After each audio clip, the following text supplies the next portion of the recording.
ನಿನ್ನೆ ಅಷ್ಟೇ ನಾವು ಚರ್ಚೆ ಮಾಡಿ ಇನ್ ಡೀಟೇಲ್ ಹೇಳ್ತಾ ಹೋದ್ವಿ ಯಾವ ರೀತಿ ಹರಡುವಿಕೆ ಇದೆ ಬಿಜೆಪಿಯ ಸೀಟ್ಗಳದ್ದು 2018ರ ಕರ್ನಾಟಕ ನಕ್ಷೆಯ ಬಿಜೆಪಿಯ ಉಪಸ್ಥಿತಿಯ ಮೂಲಕ ನಾವು ನೋಡೋದಾದ್ರೆ ಈ ಕೇಸರಿಯನ್ನ ನೋಡಿದ್ರೆ ಗೊತ್ತಾಗ್ತದೆ 2018ರಲ್ಲಿ ಹೇಗಿತ್ತು ಕರ್ನಾಟಕದ ಪೊಸಿಷನ್, ಕರ್ನಾಟಕದಲ್ಲಿ ಹೇಗಿತ್ತು ಬಿಜೆಪಿಯ ಪೊಸಿಷನ್. ಇವತ್ತಿನ ದಿನ 2023ಕ್ಕೆ ನಾವು ಸ್ವಿಚ್ ಮಾಡಿ ನೋಡಿದಾಗ ಆ ಕೇಸರಿ ಇದ್ದಂತ ಪ್ರಮಾಣ ಏನಿತ್ತು ಅದು ಗಣನೀಯವಾಗಿ ಕಡಿಮೆ ಆಗಿದೆ. ಈ ಬ್ಲೂ ಕಲರ್ ಅನ್ನೋದು ಹೇಗೆ ಅದು ಸ್ಪ್ರೆಡ್ ಆಗಿದೆ ಈ ಬಾರಿ ಅದು ಪ್ರತಿನಿಧಿಸ್ತಿದೆ ಕಾಂಗ್ರೆಸ್ಸಿನ ಉಪಸ್ಥಿತಿಯನ್ನ. ಇವತ್ತಿಗೆ ನಾವಿಲ್ಲಿ ಅಂಕಿಗಳನ್ನ ನೋಡುತ್ತಾ ಹೋಗೋದಾದ್ರೆ 136 ಅಂದ್ರೆ 56 ಸೀಟ್ಗಳನ್ನ ಹೆಚ್ಚಿಸಿಕೊಂಡಿದೆ ಕಾಂಗ್ರೆಸ್. ಬಿಜೆಪಿ ತನ್ನ ಭಾಗದಲ್ಲಿ 39 ಸೀಟ್ಗಳನ್ನ ಕಳ್ಕೊಂಡು 65ಕ್ಕೆ ಕುಸಿತಿರುವಂತದ್ದು. ಇನ್ನು ಫೈನಲ್ ಕೌಂಟ್ ಮುಗ್ದಿಲ್ಲ. ಸದ್ಯದ ಪರಿಸ್ಥಿತಿಯಲ್ಲಿ ಈ ರೀತಿಯ ಚಿತ್ರಣ ಇರುವಂತದ್ದು. 37 ಸೀಟಲ್ಲಿ ಇದ್ದಂತ ಜೆಡಿಎಸ್ ಇವತ್ತು 19ಕ್ಕೆ ಇಳಿದು 18 ಸೀಟನ್ನ ಕಳ್ಕೊಂಡಿದೆ. ನಂತರ ಇತರೆ ಪಕ್ಷಗಳು ಪಕ್ಷೇತರ ಅಭ್ಯರ್ಥಿಗಳು 4 ಕ್ಷೇತ್ರಗಳಲ್ಲಿ ಮುನ್ನಡೆಯನ್ನ ಸಾಧಿಸಿರುವಂತದ್ದು. ಹಾಗಾದ್ರೆ ಈ ಸ್ವಿಂಗ್ ಅನ್ನೋದು ಎಲ್ಲಾಯ್ತು? ನಾವು ಮೊನ್ನೆಯಿಂದ ಮಾತನಾಡ್ತಾ ಬಂದಿದ್ವಿ, ಕಲ್ಯಾಣ ಕರ್ನಾಟಕ ಕಿತ್ತೂರು ಕರ್ನಾಟಕ ಬಹುದೊಡ್ಡ ಪಾತ್ರವನ್ನ ನಿಭಾಯಿಸುತ್ತೆ ಈ ಬಾರಿಯ ಚುನಾವಣೆಯಲ್ಲಿ. ಒಂದು ನಿರ್ಣಾಯಕ ಮತದಾನ ಅನ್ನೋದಾಗೋದಿಲ್ಲಿ ಇತ್ತೀಚಿನ ನಡೆ ನಿರ್ಧಾರ ಕ್ರಮ ಇದು ಎಲ್ಲದರ ಪರಿಣಾಮವನ್ನ ನಾವು ಈ ಪ್ರದೇಶದಲ್ಲಿ ಅತಿ ಹೆಚ್ಚು ನಾವು ನೋಡ್ಲಿಕ್ಕೆ ನಮಗೆ ಸಿಗ್ತದೆ ಅಂತ. ಯಾಕೆ? SC/ST reservation, Lingayat reservation, Panchamasali ಬೇಡಿಕೆ, ಸರ್ಕಾರದ ನಡೆ ನಿರ್ಧಾರ ಈ ವಿಷಯಗಳಿಗೆ ಸಂಬಂಧಪಟ್ಟಂತೆ ಅತಿ ಹೆಚ್ಚು ಪ್ರಭಾವ ಬೀರುವಂತಹ ಕ್ಷೇತ್ರಗಳು ಇಲ್ಲಿ. ಯಾಕಂದ್ರೆ ಇಲ್ಲಿ ಅತಿ ಹೆಚ್ಚು ಮೀಸಲು ಕ್ಷೇತ್ರನೂ ಇದೆ. ಲಿಂಗಾಯತ ಸಮುದಾಯ, ದಲಿತ ಸಮುದಾಯದ ಉಪಸ್ಥಿತಿ ಜನಸಂಖ್ಯೆಯ ಮೂಲಕ ನಾವು ನೋಡೋದಾದ್ರೆ ಅದು ಕೂಡ ಅತಿ ಹೆಚ್ಚು ಇರುವಂತದ್ದು. ನಾವು ರೀಜನ್ ಪ್ರಕಾರ ಅಂದ್ರೆ ಪ್ರಾದೇಶಿಕವಾಗಿ ಎಲ್ಲಿ ಆ ಸ್ವಿಂಗ್ ಆಗಿರ್ಬೋದು ಅಂತ ಕಲ್ಯಾಣ ಕರ್ನಾಟಕದ ಮೂಲಕ ಶುರು ಮಾಡೋದಾದ್ರೆ, ಕಲ್ಯಾಣ ಕರ್ನಾಟಕದಲ್ಲಿ ಈ ಬಾರಿ 26 ಸೀಟು ಬಿಜೆಪಿ ಪಡ್ಕೊಂಡಿದೆ. 41ರಲ್ಲಿ ಈ ರೀತಿಯ ಪರಿಸ್ಥಿತಿ ಇರುವಂತದ್ದು. 26 seat BJP, Congress 10, JDS 3, others ಇತರೆ ಪಕ್ಷಗಳು 2. ಮತ್ತೊಮ್ಮೆ ನೀವಿಲ್ಲಿ ನೋಡಬಹುದು ಮೇಲ್ಗೈಯನ್ನ ಸಾಧಿಸಿರೋದು ಬ್ಲೂ ಕಲರ್ ನಲ್ಲಿ ಬಹಳ ಸ್ಪಷ್ಟವಾಗಿ ಕಾಣ್ತದೆ ಹೇಗೆ ಕಾಂಗ್ರೆಸ್ ಈ ಒಂದು ಪ್ರದೇಶದಲ್ಲಿ ತನ್ನ ಉಪಸ್ಥಿತಿ ಮತ್ತೆ ಸಂಖ್ಯಾಬಲವನ್ನ ಸೀಟ್ಗಳ ಮುಖಾಂತರ ಹೆಚ್ಚಿಸಿಕೊಂಡಿದೆ ಅಂತ. ಅದೇ ರೀತಿ ಕಿತ್ತೂರು ಕರ್ನಾಟಕದ ಭಾಗದಲ್ಲಿ ನಾವು ಹೇಗಾಯ್ತು ಈ ಬಾರಿಯ ಚುನಾವಣೆ ಇಲ್ಲಿಯವರೆಗಿನ ಚಿತ್ರಣ ಬಿಂಬಿಸಿ ಮಾತನಾಡೋದಾದ್ರೆ, once again Kittur Karnataka Lingayat dominated. ಇಲ್ಲಿ ನಾವು ಅನ್ಕೊಂಡಿದ್ವಿ ಬೆನ್ನೆಲುಬಾಗಿ ನಿಂತಂತ ಲಿಂಗಾಯತ ಸಮುದಾಯ ಬಿಜೆಪಿಗೆ ಮತ್ತೊಮ್ಮೆ ಬೆಂಬಲಕ್ಕೆ ನಿಲ್ಲುತ್ತಾ ಇಲ್ವಾ ಅಂತ.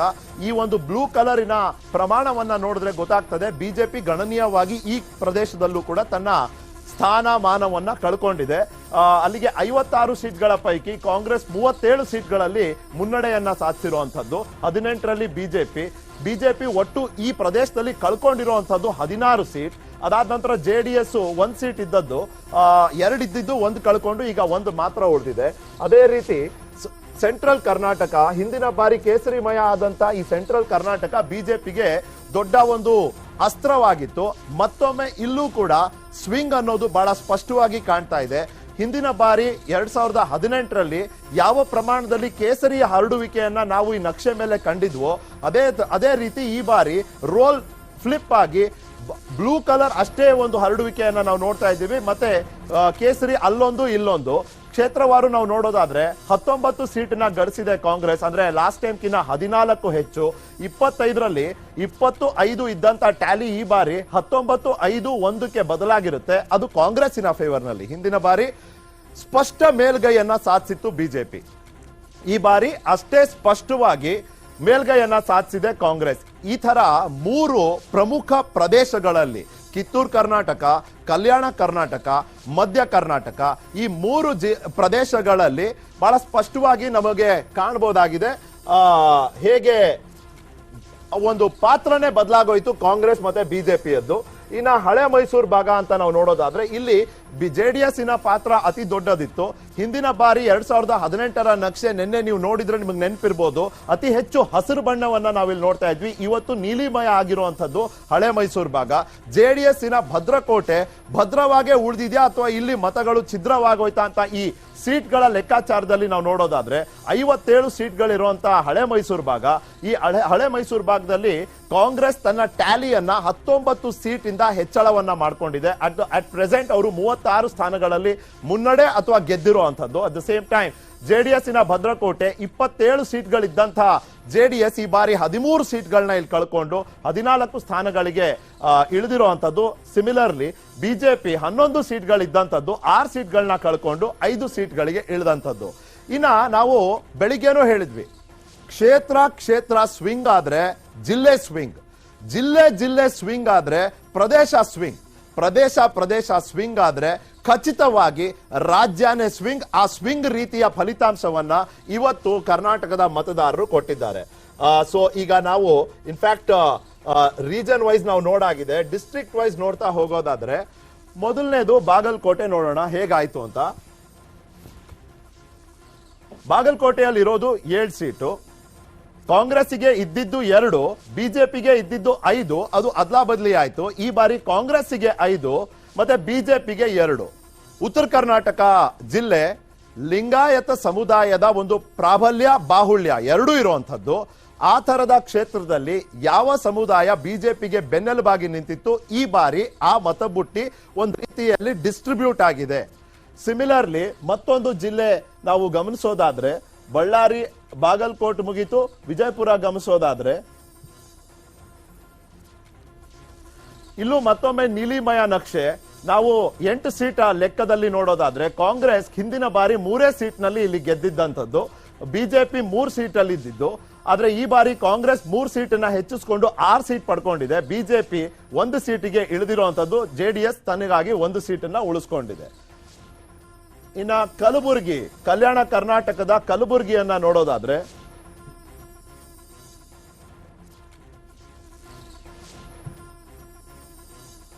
ಇನ್ನ ಕಲಬುರಗಿಯಲ್ಲಿ 9 ಸೀಟ್ಗಳಿರುವಂತದ್ದು. ಅದರಲ್ಲಿ ಕಾಂಗ್ರೆಸ್ 5 ಸೀಟ್ ಇತ್ತು 2018ರ ಲೆಕ್ಕದ ಪ್ರಕಾರ. ಈ ಬಾರಿ 2 ಸೀಟನ್ನ ಹೆಚ್ಚಿಸಿಕೊಂಡಿದೆ, ಅದು ಬಿಜೆಪಿಯ ತೆಕ್ಕೆಯಿಂದ ಪಡ್ಕೊಂಡಿರುವಂತದ್ದು.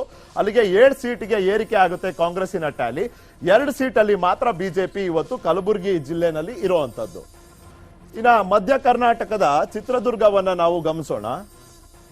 ಮಧ್ಯ ಕರ್ನಾಟಕದಲ್ಲಿ ಸ್ವಿಂಗ್ ಅನ್ನೋದನ್ನ ನಾವು ನೋಡಿದ್ವಿ. ಜಿಲ್ಲಾವಾರು ನೋಡೋದಾದ್ರೆ ಇಲ್ಲೇ ನೀವು ಗಮನಿಸಬಹುದು 1, 2, 3, 4, 5 ಸೀಟ್ಗಳು ಕಾಂಗ್ರೆಸ್ಸಿಗೆ, ಬಿಜೆಪಿಗೆ 1 ಸೀಟ್ ಮಾತ್ರ. ಇಡೀ ಕರ್ನಾಟಕದ ನಕ್ಷೆ ಈ ಬಾರಿಯ ಸೀಟ್ ಹಂಚಿಕೆಯ ಮೂಲಕ ಕಲರ್ ಕೋಡ್ ಮಾಡಿ ನಾವು ನೋಡೋದಾದ್ರೆ ಹಿಂದಿನ ಬಾರಿ ಕೇಸರಿಯ ಹರಡುವಿಕೆ ಮತ್ತೆ ಉಪಸ್ಥಿತಿ ಏನಿತ್ತು ಅದಕ್ಕಿಂತ ಹೆಚ್ಚು ಪ್ರಮಾಣದಲ್ಲಿ ಈ ಬಾರಿ ನೀಲಿಯ ಒಂದು ಹರಡುವಿಕೆ ಮತ್ತೆ ಉಪಸ್ಥಿತಿ ಇರುವಂತದ್ದು. ಮಧ್ಯ ಕರ್ನಾಟಕದಲ್ಲೇ ಮುಂದುವರಿಸಿ ಮತ್ತೊಂದು ಜಿಲ್ಲೆ ಎಲ್ಲಿ ಒಂದು ನಿಯರ್ ಸ್ವೀಪ್ ಮಾಡಿದೆ ಕಾಂಗ್ರೆಸ್, ಅದು ಚಿಕ್ಕಮಗಳೂರು ಜಿಲ್ಲೆ. ಆಶ್ಚರ್ಯಕರವಾಗಿ ರಾಷ್ಟ್ರೀಯ ಪ್ರಧಾನ ಕಾರ್ಯದರ್ಶಿಗಳು ಕೂಡ ತಮ್ಮ ಒಂದು ಕ್ಷೇತ್ರದಲ್ಲಿ ಸೋಲೋ ಅಂತ ಒಂದು ಪರಿಸ್ಥಿತಿ ಇವತ್ತು ರಾಜ್ಯದಲ್ಲಿದೆ. CT ರವಿ ಅವರು ತಮ್ಮಯ್ಯ ಅವರ ವಿರುದ್ಧ ಸೋಲನ್ನ ಅನುಭವಿಸಿರುವಂತದ್ದು. ಇರೋ 5 ಸೀಟಲ್ಲಿ ಇದನ್ನ ನಾವು ಕಂಪ್ಲೀಟ್ ಸ್ವೀಪ್ ಅಂತ ಕರಿಬಹುದು. 5ರಲ್ಲಿ 5 ಸೀಟು ಈ ಜಿಲ್ಲೆಯಲ್ಲಿ ಬಿಜೆಪಿಯಿಂದ ಕಾಂಗ್ರೆಸ್ ತನ್ನ ತೆಕ್ಕೆಗೆ ಪಡ್ಕೊಂಡಿರುವಂತದ್ದು. ಈಗ ಒಕ್ಕಲಿಗರ ಪ್ರಾಬಲ್ಯ ಬಾಹುಳ್ಯ ಜೆಡಿಎಸ್ಸಿನ ಭದ್ರಕೋಟೆ ಆದ ಮಂಡ್ಯ ಜಿಲ್ಲೆನಲ್ಲಿ ಹೇಗಾಯ್ತು ಈ ಬಾರಿ ಮತದಾನದ ಫಲಿತಾಂಶ ಏನು? ಇರೋ 7 ಸೀಟಲ್ಲಿ ಹಿಂದಿನ ಬಾರಿ ನೆನಪಿದೆ ಜೆಡಿಎಸ್ ಒಂದು ರೀತಿಯಲ್ಲಿ ದಾಖಲೆಯನ್ನೇ ಸೃಷ್ಟಿಸಿತ್ತು, 7 ಔಟ್ ಆಫ್ 7 ಗೆದ್ದಿದ್ದಂಥದ್ದು. ಈ ಬಾರಿ ಕಾಂಗ್ರೆಸ್ 5 ಸೀಟ್ನ ಗೆದ್ದಿದೆ. DK ಶಿವಕುಮಾರ್ ಅವರ ಪಾತ್ರ ಪ್ರಭಾವ ಇದ್ರ ಮೂಲಕ ಸಾಬೀತ್ ಆಗುತ್ತಾ ಅನ್ನೋ ಪ್ರಶ್ನೆ ನಮ್ಮ ಮುಂದೆ. ಒಕ್ಕಲಿಗ ನಾಯಕತ್ವ ಕಾಂಗ್ರೆಸ್ನಲ್ಲೂ ಇರೋದ್ರಿಂದ ಈ ಬಾರಿ ಒಂದು ಒಲವು ಅನ್ನೋದು ಮತದಾರ ಸೀದಾ ಜೆಡಿಎಸ್ ಕಡೆಗೆ ತೋರಿಸಲಿಕ್ಕೆ ಆಗಲಿಲ್ಲ ಅನ್ನೋ ಒಂದು ಸೂಚನೆಯನ್ನ ನಾವು ಈ ಸಂಖ್ಯೆಯ ಮೂಲಕ ಕಾಣಬಹುದಾಗಿದೆ. 7 ಸೀಟಲ್ಲಿ ಕಾಂಗ್ರೆಸ್ 5, ಜೆಡಿಎಸ್ 1, ಇತರೆ ಪಕ್ಷಗಳು ಅಭ್ಯರ್ಥಿಗಳು 1 ಪಡ್ಕೊಂಡಿರುವಂತದ್ದು. ಇನ್ನ ಮೈಸೂರು ಜಿಲ್ಲೆ ಹೇಗಾಯ್ತು ಈ ಬಾರಿ? ಮೈಸೂರು ಜಿಲ್ಲೆ ನೋಡೋಣ. ಮೈಸೂರು ಜಿಲ್ಲೆಯಲ್ಲಿ ಒಟ್ಟು ಇರೋದು 11 ಸೀಟ್. 11ರಲ್ಲಿ ಈ ಬಾರಿ ನಿಯರ್ ಸ್ವೀಪ್ ಕಾಂಗ್ರೆಸ್. 8 ಸೀಟಲ್ಲಿ ಕಾಂಗ್ರೆಸ್ ಮುನ್ನಡೆ, ಜೆಡಿಎಸ್ 2 ಸೀಟ್. ಇದು ಕೂಡ ಜೆಡಿಎಸ್ ಇನ ಭದ್ರ ನೆಲೆ ಅಂತ ಕರೆಸ್ಕೊಳ್ಳುವಂತ ಮೈಸೂರು ಜಿಲ್ಲೆ, ಹಳೆ ಮೈಸೂರು ಭಾಗದ ಭಾಗ. ಇನ್ ಎನಿ ಕೇಸ್ 11 ಸೀಟ್ಸ್ ಅಲ್ಲಿ 8 ಕಾಂಗ್ರೆಸ್, 2 ಜೆಡಿಎಸ್, 1 ಬಿಜೆಪಿ. ಈ ರೀತಿ ಜಿಲ್ಲೆಗಳ ಸ್ವಿಂಗ್ ಆಗಿರುವಂತದ್ದು. ಇನ್ನ ಕೊಡಗಿನಲ್ಲಿ ಈ ಬಾರಿ ಅತಿ ಅಚ್ಚರಿಯ ಒಂದು ಬದಲಾವಣೆ, ಪರಿವರ್ತನೆ ಅಂದ್ರೆ ಅದು ಕೊಡಗಿನಲ್ಲಿ ಆಗಿರುವಂತದ್ದು. ಸಂಪೂರ್ಣವಾಗಿ ಬಿಜೆಪಿಯ ಭದ್ರನೆಲೆ ಅಂತ ಗುರುತಿಸಿಕೊಂಡಂತ ಕೊಡಗು, ಇಲ್ಲಿವರೆಗೂ 4-5 ಟರ್ಮ್ ಬಿಜೆಪಿಯ ಶಾಸಕರನ್ನೇ ಆಯ್ಕೆ ಮಾಡಿದಂತ ಕೊಡಗು ಈ ಬಾರಿ ಮಂಥರ್ ಗೌಡ ಮತ್ತೆ AS ಪೊನ್ನಣ್ಣ ಅವ್ರನ್ನ ಆಯ್ಕೆ ಮಾಡೋದ್ರ ಜೊತೆಗೆ 2 ಬಿಜೆಪಿ ಅಭ್ಯರ್ಥಿಗಳನ್ನ ಸೋಲಿಸಿ ಅಲ್ಲಿ ಕಾಂಗ್ರೆಸ್ಸಿಗೆ ಜಾಗವನ್ನ ಮಾಡಿಕೊಟ್ಟಿರುವಂತದ್ದು. ಇದರ ನಡುವೆ ತುಮಕೂರು ಜಿಲ್ಲೆ ಮತ್ತೊಂದು ಪ್ರಮುಖ ಜಿಲ್ಲೆ. ಆಶ್ಚರ್ಯಕರ ಬೆಳವಣಿಗೆಗಳು ಇಲ್ಲೂ ಕಂಡಿದ್ದೇವೆ. ಇಲ್ಲೂ ಕೂಡ ಜೆಡಿಎಸ್ಸಿನ ಪಾತ್ರ ತುಂಬಾ ತೀವ್ರವಾದಂಥದ್ದು ಮತ್ತೆ ಅತಿ ಹೆಚ್ಚು ಸೀಟ್ ಗಳಿಸುವಂತ ಸಾಧ್ಯತೆ ಇರುವಂತಹ ಜಿಲ್ಲೆ. ನಿನ್ನೆವರೆಗೂ ಹೇಗಿತ್ತು ಅಂದ್ರೆ ವರದಿಗಳು, ಕಾಂಗ್ರೆಸ್ ಪಕ್ಷದ ಕೆಲ ನಾಯಕರು ತುಮಕೂರು, ಮಂಡ್ಯ ಜಿಲ್ಲೆಯ ಕೋಲಾರ, ಈ 3 ಜಿಲ್ಲೆಯ ಜೆಡಿಎಸ್ ಅಭ್ಯರ್ಥಿಗಳಿಗೆ ಫೋನ್ ಮಾಡಿ ಸಂಪರ್ಕದಲ್ಲಿ ಇಟ್ಕೊಳ್ಳುವಂತ ಪ್ರಯತ್ನವನ್ನ ಮಾಡಿದ್ರು. ಯಾಕಂದ್ರೆ ಈ ಜಿಲ್ಲೆಗಳಲ್ಲಿ ಜೆಡಿಎಸ್ ಅತಿ ಹೆಚ್ಚು ಸೀಟ್ಗಳನ್ನ ಗಳಿಸುವಂತ ನಿರೀಕ್ಷೆ ಇತ್ತು. ಆದ್ರೆ ನಿರೀಕ್ಷೆ ಹುಸಿಯಾಗಿದೆ. 11 ಸೀಟಲ್ಲಿ ಕಾಂಗ್ರೆಸ್ 7 ಸೀಟಲ್ಲಿ ಮುನ್ನಡೆಯನ್ನ ಸಾಧಿಸಿ ಗೆದ್ದಿದ್ರೆ 4 ಸೀಟಿನ ಅಡಿಷನಲ್ ಆಗಿ ಗೆದ್ದಿದೆ ಕಾಂಗ್ರೆಸ್. ಬಿಜೆಪಿ 2, ಜೆಡಿಎಸ್ 2 ಸೀಟ್ ಮಾತ್ರ. ಇದೆಲ್ಲದರ ನಡುವೆ ನೆಕ್ಸ್ಟ್ ನಮ್ಮ ಗಮನ ಹರಿಸಬೇಕಾಗಿರುವಂತದ್ದು ಇತ್ತೀಚಿನ ನಿರ್ಧಾರಗಳು. ಸಮುದಾಯಗಳ ಮತದಾನ. SC ST ಸಮುದಾಯ ಯಾವ ರೀತಿ ವೋಟ್ ಮಾಡ್ತು, ಲಿಂಗಾಯತ ಸಮುದಾಯ ಯಾವ ರೀತಿ ವೋಟ್ ಮಾಡ್ತು. ಇದಕ್ಕೂ ಮುಂಚೆ 67 ಲಿಂಗಾಯತ ಸಮುದಾಯದ ಬಾಹುಳ್ಯ ಪ್ರಾಬಲ್ಯ ಇರುವಂತಹ ಕ್ಷೇತ್ರಗಳ ಪೈಕಿ 40 ಸೀಟ್ಗಳು ಬಿಜೆಪಿಯ ತೆಕ್ಕೆಯಲ್ಲಿತ್ತು. ಆದ್ರೆ ಈ ಬಾರಿ ಏನಾಯ್ತು?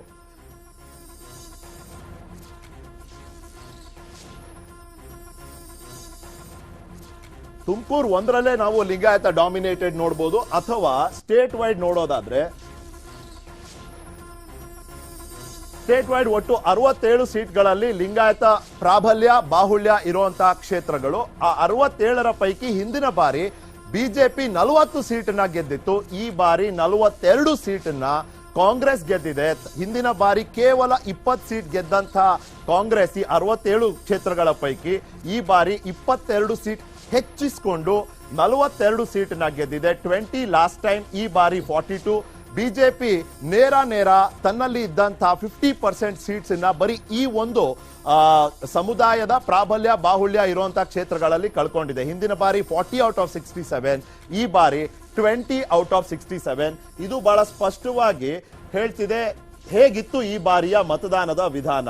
ಇಲ್ಲಿ ನೋಡಿ ಮತ್ತೊಮ್ಮೆ ಒಕ್ಕಲಿಗ ಪ್ರಾಬಲ್ಯ ಅಂದ ತಕ್ಷಣ ಸಹಜವಾಗಿ ಜೆಡಿಎಸ್ಸಿನ ನಿರೀಕ್ಷೆಗಳು ಹೆಚ್ಚು ಈ ಕ್ಷೇತ್ರಗಳಿಂದ. At the same time Congress ಕೂಡ ಈ ಬಾರಿ ಅದೇ ಹಳೆ ಮೈಸೂರು ಭಾಗದಲ್ಲಿ ಒಕ್ಕಲಿಗ ಪ್ರಾಬಲ್ಯ ಇರುವಂತಹ ಕ್ಷೇತ್ರದಲ್ಲಿ ಆದಷ್ಟು ಮತಗಳನ್ನ ಪಡ್ಕೊಳ್ಬೇಕು ಅಂತ ಬಿಜೆಪಿ ಕೂಡ ಈ ಬಾರಿ ಹರಸಾಹಸವನ್ನ ಪಟ್ಟು ಸೀಟ್ ಶೇರ್ ಆಗದೆ ಇದ್ರು ವೋಟ್ ಶೇರ್ ಅಲ್ಲಿ ಹೆಚ್ಚಿಸ್ಕೋಬೇಕು ಅನ್ನೋ ಪ್ರಯತ್ನ ಮಾಡಿತ್ತು. ಬಿಜೆಪಿಯ ಪ್ರಯಾಸಗಳು ಜೆಡಿಎಸ್ಸಿನ ಮತಗಳು ತಿಂದು ಕಾಂಗ್ರೆಸ್ಸಿಗೆ ಸಹಾಯಕ ಆಯ್ತಾ ಅನ್ನೋ ಪ್ರಶ್ನೆ ಇತ್ತು ನಮ್ಮ ಮುಂದೆ. ಆ ರೀತಿ ಆಗಿರುವಂತೆ ಕಾಣ್ತದೆ. ಯಾಕಂದ್ರೆ ಒಕ್ಕಲಿಗ ಡಾಮಿನೇಟೆಡ್ ಏರಿಯಾಗಳಲ್ಲಿ ಕಾಂಗ್ರೆಸ್ 11 ಸೀಟನ್ನ ಹೆಚ್ಚಿಸ್ಕೊಂಡಿದೆ. ಇದ್ದಿದ್ದು 8, ಈ ಬಾರಿ 11ನ್ನ ಹೆಚ್ಚಿಸ್ಕೊಂಡು 19 ಸೀಟ್ಗಳನ್ನ ಪಡ್ಕೊಂಡಿರುತ್ತೆ. Out of 38, 50% of the Vokkaliga dominated seats ಈ ಬಾರಿ ಕಾಂಗ್ರೆಸ್ಸಿಗೆ ಬಂದಿರುವಂತದ್ದು. ಜೆಡಿಎಸ್ 9 ಸೀಟ್ಗಳನ್ನ ಪಡ್ಕೊಂಡಿದೆ, 12 ಸೀಟ್ಗಳು ಕಳ್ಕೊಂಡಿದೆ. ಹಿಂದಿನ ಬಾರಿ 21 ಕ್ಷೇತ್ರಗಳಲ್ಲಿ ಜೆಡಿಎಸ್ ತನ್ನ ಛಾಪನ್ನ ಮೂಡಿಸಿತ್ತು. ಆದ್ರೆ ಈ ಬಾರಿ 12 ಸೀಟನ್ನ ಕಳ್ಕೊಂಡಿದೆ. ಬಿಜೆಪಿ 9 ಸೀಟ್ ಏನಿತ್ತು ಅಲ್ಲೇ ಹೆಚ್ಚು ಕಮ್ಮಿ ಅದನ್ನ ಉಳಿಸ್ಕೊಂಡಿದ್ದಾರೆ. ಇನ್ನ ಪರಿಶಿಷ್ಟ ಜಾತಿ, ಪರಿಶಿಷ್ಟ ಪಂಗಡ. ಮೊದಲನೇದಾಗಿ ST ರಿಸರ್ವ್ಡ್ ನೋಡೋಣ. ಮೀಸಲು ಕ್ಷೇತ್ರಗಳಲ್ಲಿ ಈ ಬಾರಿ ಪರ್ಫಾರ್ಮೆನ್ಸ್ ಯಾವ ಪಕ್ಷದ್ದು ಹೇಗಿತ್ತು ನೋಡಿ. SC ST ಸಮುದಾಯಗಳಿಗೆ ಸಂಬಂಧಪಟ್ಟಂತ ಮೀಸಲಾತಿ ಹೆಚ್ಚಳ 15ರಿಂದ 17 ಪರಿಶಿಷ್ಟ ಜಾತಿಗೆ, 3ರಿಂದ 7 ಪರಿಶಿಷ್ಟ ಪಂಗಡಕ್ಕೆ ಕೊಟ್ಟ ತಕ್ಷಣ ಸಮುದಾಯಗಳ ಒಲವನ್ನ ಪಡ್ಕೊಳ್ತೀವಿ ಅನ್ನೋ ಬಿಜೆಪಿಯ ನಿರೀಕ್ಷೆ ತಪ್ಪಾಗಿದೆ. ಮತದಾರ ಬೇರೆ ಮಾನದಂಡಗಳನ್ನೇ ಆಧರಿಸಿ ಮತದಾನ ಮಾಡದಂತೆ ಈ ಸಂಖ್ಯೆ ಮೂಲಕ ನಮಗೆ ಕಂಡು ಬರ್ತಿದೆ. ಈ ನಕ್ಷೆಯ ಮೇಲೆ ನೀವು ನೋಡೋದಾದ್ರೆ ST ಮೀಸಲು ಕ್ಷೇತ್ರಗಳು ಇಷ್ಟೆಲ್ಲ ಇದ್ದೂ ಕೂಡ ಅಲ್ಲಿ ಕೂಡ ನೀಲಿಮಯ ಆಗಿರುವಂತದ್ದು. ಎಲ್ಲೋ 2 ಕ್ಷೇತ್ರಗಳಲ್ಲಿ ಮಾತ್ರ ಬಿಜೆಪಿ ತನ್ನ ಒಂದು ಸ್ಥಾನವನ್ನ ಪಡ್ಕೊಂಡಿರುವಂತದ್ದು. ಸಂಖ್ಯಾವಾರು ನಾವು ನೋಡೋದಾದ್ರೆ 15 ಮೀಸಲು ಕ್ಷೇತ್ರ ಪರಿಶಿಷ್ಟ ಪಂಗಡದ್ದು, ಅದರಲ್ಲಿ 14 ಕಾಂಗ್ರೆಸ್ ಗೆದ್ದಿದೆ, 1 ಜೆಡಿಎಸ್ ಗೆದ್ದಿದೆ. ಬಿಜೆಪಿಗೆ ಯಾವುದೇ ರೀತಿಯ ಸಹಾಯ ಮೀಸಲಾತಿಯ ಹೆಚ್ಚಳದ ನಿರ್ಧಾರದಿಂದಾಗ್ಲಿ ಅಥವಾ ಒಳ ಮೀಸಲಾತಿಯ ನಿರ್ಧಾರದಿಂದಾಗ್ಲಿ ಆಗ್ಲಿಲ್ಲ. ಬಹಳ ಸ್ಪಷ್ಟವಾಗಿ ಇಲ್ಲಿ ಕಾಣ್ತಾ ಇದೆ. ಮೀಸಲಾತಿ ಅತಿ ದೊಡ್ಡ ವಿಷಯ, ಅಸ್ತ್ರ ಅಂತ ನಾವು ವಿಶ್ಲೇಷಣೆಯನ್ನ ಮಾಡಿದ್ದು ನೆನಪಿರಬೇಕು. ಅಟ್ ದ ಸೇಮ್ ಟೈಮ್ ಮತದಾರ ಯಾವ ಮಾನದಂಡಗಳನ್ನ ಆಧರಿಸಿ ಈ ಬಾರಿ ವ್ಯತಿರಿಕ್ತವಾದ ಒಂದು ಫಲಿತಾಂಶವನ್ನ ನೀಡಿದ್ದಾನೆ ತನ್ನ ಮತದ ಮೂಲಕ ಅಂತ ನಾವು ಇಲ್ಲಿಗೆ ಲೆಕ್ಕಕ್ಕೆ ತಗೊಳ್ಳುವಂತ ಅನಿವಾರ್ಯತೆ ಇದೆ. ನಿಯರ್ಲಿ ಈ ಎಸ್ಟಿ ಮೀಸಲು ಕ್ಷೇತ್ರಗಳಲ್ಲಿ ಕಾಂಗ್ರೆಸ್ ಸಂಪೂರ್ಣ ಸ್ವೀಪ್ ಮಾಡಿದೆ. ಇರುವಂತಹ 15 ಮೀಸಲು ಕ್ಷೇತ್ರಗಳ ಪೈಕಿ 14 ಕಾಂಗ್ರೆಸ್ ಗೆದ್ದಿರುವಂತದ್ದು. ಸಿಮಿಲರ್ಲಿ ಪರಿಶಿಷ್ಟ ಜಾತಿಯ ಸೀಟ್ಗಳನ್ನ ನಾವು ನೋಡೋದಾದ್ರೆ ಎಸ್ಸಿ ರಿಸರ್ವ್ಡ್ ಸೀಟ್ ಒಟ್ಟು 36 ಇರುವಂತದ್ದು. 36ರ ಪೈಕಿ 21 ಈ ಬಾರಿ ಕಾಂಗ್ರೆಸ್ಸಿಗೆ ಬಂದಿದೆ. ಹಿಂದಿನ ಬಾರಿಗೆ ಲೆಕ್ಕ ಹಾಕಿದ್ರೆ 12 ಸೀಟ್ ಇದ್ದಿದ್ದು 9 ಸೀಟ್ ಅಡಿಷನಲಿ ಗೆದ್ದು 21 ಸೀಟ್ಗಳನ್ನ ಪಡ್ಕೊಂಡಿರುವಂತಹ ಕಾಂಗ್ರೆಸ್ ಪಕ್ಷ ಹಿಂದಿನ ಬಾರಿ ಇದ್ದಂತ 16 ಸೀಟ್ಗಳಲ್ಲಿ 4 ಸೀಟ್ಗಳನ್ನ ಕಳ್ಕೊಂಡು 12 ಸೀಟ್ಗಳನ್ನ ಪಡ್ಕೊಂಡಂತ ಬಿಜೆಪಿ ಜೆಡಿಎಸ್ 6 ಸೀಟ್ ಇದ್ದಿದ್ದು 3 ಸೀಟಿಗೆ ಇಳಿದಿದೆ. ಇಲ್ಲಿಗೆ ನಾವು ಮತ್ತೊಮ್ಮೆ ನಾವು ನೆನಪಿಸ್ಕೊಳ್ಬಹುದು, ಮೀಸಲಾತಿಯ ನಿರ್ಧಾರ ಯಾವುದೇ ಒಂದು ದೊಡ್ಡ ಇಂಪ್ಯಾಕ್ಟ್ ಅನ್ನ ವೋಟಿಂಗ್ ಮೇಲಾಗ್ಲಿ ಅಥವಾ ಅದರ ರಿಸಲ್ಟ್ ಮೇಲಾಗ್ಲಿ ಅದು ಬೀರ್ಲಿಲ್ಲ. ಇದರ ನಡುವೆ ಬಿಜೆಪಿ ಪ್ರಯೋಗ ಮಾಡ್ತು. ಯಾವ ರೀತಿಯ ಪ್ರಯೋಗ? ಹೊಸ ಮುಖಗಳಿಗೆ ಅವಕಾಶ ಕೊಟ್ರೆ ಕಾರ್ಯಕರ್ತರು ಒಂದು ಹುಮ್ಮಸ್ಸು ಉತ್ಸಾಹದಿಂದ ಹೊರಗೆ ಬಂದು ಪಕ್ಷಕ್ಕಾಗಿ ಕೆಲಸ ಮಾಡಬಹುದು. ಹೊಸ ಮುಖಗಳಿಗೆ ಕೊಟ್ರೆ ಹೊಸ ಉತ್ಸಾಹವನ್ನ ನಾವು ಪಕ್ಷಕ್ಕೆ ತರಬಹುದು. ಮತ್ತೆ ಬಿಜೆಪಿ ಇಲ್ಲಿವರೆಗೂ ಹೇಳ್ತಾ ಬಂದಿದೆಯಲ್ಲ, ಅವ್ರವ್ರಿಗೆ ಅಧಿಕಾರ 3-4 ಅವಧಿಗಳ ಅಧಿಕಾರದ ನಂತರವೂ ಅವರಿಗೆ ಕೊಡುವಂತ ಅನಿವಾರ್ಯತೆ ಬಿಜೆಪಿಗಿಲ್ಲ. ಸಾಹಸಕ್ಕೆ ಮುಂದಾಯ್ತು ಬಿಜೆಪಿ. ಕಾರ್ಯಕರ್ತರಿಗೆ ಒಂದು ರೀತಿ ಬೂಸ್ಟರ್ ಡೋಸ್ ಕೊಡೋದಕ್ಕೆ ಮುಂದಾಯ್ತು ಬಿಜೆಪಿ. ಹೊಸ ಮುಖಗಳಿಗೆ ಅವಕಾಶ ಕೊಟ್ಟಂತ ಬಿಜೆಪಿ ಎಷ್ಟು ಕ್ಷೇತ್ರಗಳಲ್ಲಿ ಈ ಒಂದು ಪ್ರಯೋಗಕ್ಕೆ ಮುಂದಾಯ್ತು? 75 ಸೀಟ್ಸ್. ಅದರಲ್ಲಿ ಕಾಂಗ್ರೆಸ್ ಎಷ್ಟು ಗೆದ್ದಿದೆ? 50. ಹೆಚ್ಚಳ ಮಾಡ್ಕೊಂಡಿದ್ದು ಎಷ್ಟು? 18. ಇದಕ್ಕೂ ಮುಂಚೆ ಈ ಎಲ್ಲಾ ಕ್ಷೇತ್ರಗಳಲ್ಲಿ ಎಷ್ಟಿತ್ತು ಕಾಂಗ್ರೆಸ್? 32. 32ಕ್ಕೆ 18 ಸೇರಿ 50 ಸೀಟ್ಗಳನ್ನ ಕಾಂಗ್ರೆಸ್ ಪಡ್ಕೊಂಡಿದ್ರೆ ಬಿಜೆಪಿ 8 ಸೀಟ್ಗಳನ್ನ ಕಳ್ಕೊಂಡು 22ರಿಂದ 14ಕ್ಕೆ ಇಳಿದಿರುತ್ತೆ.